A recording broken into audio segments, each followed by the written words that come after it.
मीनू अपनी बहन टीनू से मिलने सुंदरवन के जंगल आई हुई। वो जैसे ही वहां पहुंचती है उसे पता चलता है कि वहां बहुत तेज तूफान आने वाला है। इस भयंकर तूफान में सभी पक्षियों का घर बह जाने वाला था।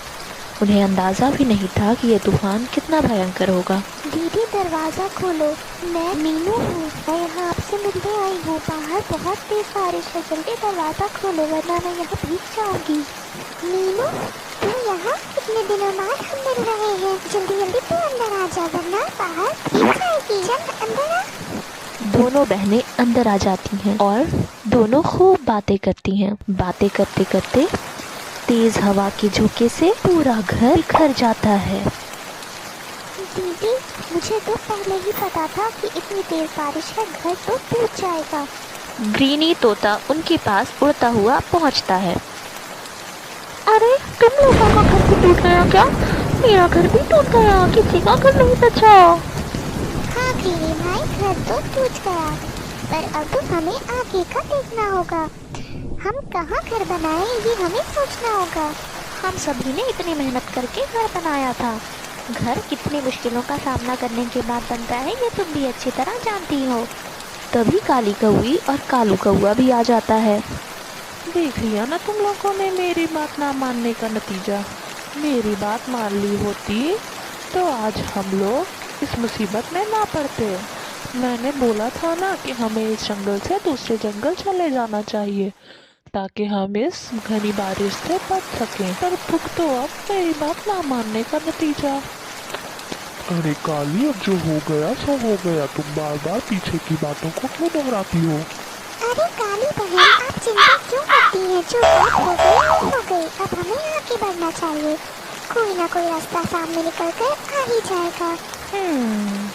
सभी पक्षी बारिश थमने का इंतजार कर रहे थे। मीनू ने कुछ देर सोचा और फिर कहा, ये बारिश तो थमने का नाम ही नहीं ले रही। आप लोग एक काम करें, आप लोग मेरे साथ मेरे जंगल चलें। जब तक ये बारिश खत्म नहीं होती आप लोग वहीं रहना। तुम्हारा जंगल तो बहुत दूर है। पर हमारे पास कोई चारा भी तो नहीं है। हमें इसकी बात मानकर इसके साथ चलना चाहिए। ठीक है, तो फिर मैं कुछ अनाज और फल लेकर लौटता हूँ ताकि हमें सफ़र के दौरान कोई परेशानी का सामना ना करना पड़े और हम आसानी से अपना सफ़र तय कर लें।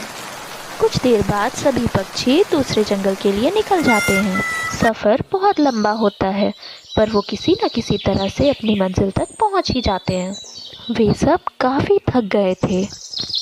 ओए तोता, अब तू अपने खजाने में से खाना निकालेगा या जब हम भूखे मर जाएंगे उसके बाद निकाल कर खुद ही ठूसेगा? अरे काली, मैं तो बस निकालने ही वाला था, तुम भी ना। फिर सब मिलकर खाना खाते हैं। उसके बाद खाना तो हम लोगों ने खा लिया, पर अब हमें हमारे रहने की जगह देखनी चाहिए। इसके लिए हमें सबसे पहले सारी मजबूत लकड़ियाँ इकट्ठी करनी होगी। वे सभी लकड़ी की तलाश में निकलते हैं। बहुत देर तक लकड़ियां ढूंढते ढूंढते उन्हें एक भी लकड़ी नहीं मिलती है। ओहो, किसी को कोई लकड़ियाँ दिखे तो ज़रूर बताना। मुझे तो एक भी लकड़ियाँ नहीं दिख रही हैं। इस जंगल में तो कोई लकड़ियाँ नहीं दिख रही हैं। तभी एक कबूतर निकलकर वहां आता है। क्या आप सभी लकड़ियाँ खोज रहे हो? लकड़ियाँ तो आप लोगों को नहीं मिल सकती क्योंकि सारे पक्षियों ने लकड़ियाँ ले ली हैं पहले ही। आप लोगों के लिए कोई लकड़ियाँ नहीं बची। ऐसा करो, वापस घर चले जाओ, यहाँ टाइम ज़ाया ना करो। पर कबूतर भाई, हम तो बगल वाले जंगल से आए हैं और हम चाहते हैं कि हम अपना नया घर इस जंगल में बनाएं। तो क्या हमें थोड़ी भी लकड़ियाँ नहीं मिलेंगी? देख लो, मैं इसकी कोई गारंटी नहीं देता हूँ। मुझे लगता है कबूतर भाई सही कह रहे हैं। अगर यहाँ लकड़ियाँ ना मिले तो हम अपना वक्त बर्बाद कर रहे हैं। हमें कुछ और सोचना होगा। अरे सब उधर देखो, वहाँ कितना बड़ा बड़ा फल है। मैंने इतने बड़े फल अपनी पूरी जिंदगी में नहीं देखे हैं। अरे वाह, आज तो हमारी पार्टी हो गई। यहाँ तो इतने बड़े बड़े फल हैं, हम सब पेट भर कर खाएंगे। तभी मीनू को एक आइडिया आता है। आप सभी मेरी बात ध्यान से सुनो। अगर हम इस फल को खा सकते हैं तो हम इसमें रह भी सकते हैं। लकड़ियों की कमी को देखते हुए हमें फलों से अपना घर बनाना चाहिए। फलों से घर बना लूं? मतलब अब तुम्हें कुछ भी मिलेगा तो तुम कहोगे कि मैं उसी से घर बना लूं? आप लोग यही इंतज़ार करें और मुझे बस थोड़ा समय दें। मैं आप लोगों को बताती हूँ। और मीनू फलों में घर बनाना शुरू करती है। देखते ही देखते घर बनकर तैयार हो जाता है। वाह, ये घर तो बहुत सुंदर लग रहा है। देखने में तो इतना बुरा भी नहीं लग रहा है। काली, चलो हम भी अपना एक ऐसा ही घर बनाते हैं। मीनू, तुम्हारा बहुत शुक्रिया इतने लाजवाब आइडिया के लिए। फिर बाकी पक्षी भी अपना घर वहाँ के बड़े बड़े फलों से बना लेते हैं और वो घर बहुत शानदार बन के तैयार होता है। चलो, हम लोगों ने घर तो बना लिया, अब हमारे रहने का इंतजाम यहाँ हो चुका है। पर ये सब तुम्हारी नहीं, मीनू की अक्लमंदी का नतीजा है। तोते, तुम आजकल कुछ ज्यादा नहीं बोल रहे हो। सारे पक्षी हंसने लगते हैं और फिर सभी खुशी खुशी उस जंगल में रहने लगते हैं।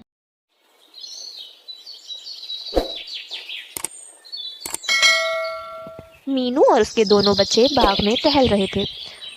उसके बच्चों ने देखा, मामा, वो देखो कितना प्यारा छोटा सा पौधा है, क्यों ना हम इसे अपने साथ ले जाएं और ले जाकर अपने घर में लगा दें। हाँ मामा, शायद इसी पौधे से हमारे गरीबी मिट जाए। ये खूब सारे फल देगा और हम उसे बेचकर बहुत अमीर हो जाएंगे। ठीक है बच्चों, पर ऐसा ना हो कि तुम बस इसे शौक में यहाँ से लेकर जा रहे हो और इसे घर जाकर पानी भी न दो। इसे पानी समय समय पर देना होगा। समझ आई मेरी बात? जी मामा, हम समझ गए। दोनों बच्चे बहुत खुश हो जाते हैं और दोनों वो पौधे लेकर घर चले जाते हैं। मीनू वो पौधा अपने घर में लगा देती है और लगाने के कुछ दिन बाद वो पौधा धीरे धीरे करके बढ़ता जाता है। पर ये क्या, उसमें तो कोई फल और कोई पत्ते नहीं आ रहे थे। वो बिल्कुल बुरा ना मानना, लेकिन ये कितना महियात पेड़ है। मैं देख रही हूँ तुम पिछले कई दिनों से इस पर इतनी मेहनत कर रही हो, लेकिन मजाल है कि इसमें एक फल आ जाए। ना फल है ना पत्ते। मुझे तो नहीं लगता इस पे तुम्हें आगे मेहनत करनी चाहिए। मेरी बात मानो तो इसे ऐसा ही छोड़ दो। मामा, क्या काली आंटी सही कह रही है कि हमें इस पेड़ को पानी नहीं देना चाहिए? बिल्कुल नहीं बच्चों, ये पेड़ तो जीवित है और इस पेड़ को हम अपनी मर्जी से लाए थे। अगर इस पेड़ की सेवा हम नहीं करेंगे तो फिर हमें इसे यहाँ लाना ही नहीं चाहिए था। तुम दोनों काली आंटी की बात पे ज़्यादा ध्यान ना देकर इस पेड़ पर ध्यान दो, हमें इसका फल जरूर मिलेगा। मेरी बात ना मानो, तुम लोगों की तो आदत है, मैं तो ऐसा ही भौंकती रहती हूँ। हाँ, चलो मैं तो जा रही हूँ। काली की बात पर ज्यादा ध्यान ना देते हुए मीनू और उसके बच्चे उस पेड़ पर खूब मेहनत करते हैं। खाने का भी सारा सामान खत्म हो गया है। अब मैं खुद क्या खाऊं और बच्चों को क्या खिलाऊं? मुझे तो कोई बात समझ नहीं आ रही। इतना सोचकर मीनू अपने बच्चों को लेकर काली और कालू कौवे के पास पहुंचती है। कालू भैया, काली बहन, मैं यहाँ आप लोगों से कुछ मदद चाहती हूँ। मेरे घर में सारा खाना खत्म हो गया है, क्या आप लोग मुझे खाने की मदद करेंगे? मेरे बच्चों ने सुबह से कुछ भी नहीं खाया है। तो हम क्या करें, तुम्हारे बच्चों ने नहीं खाया है तो?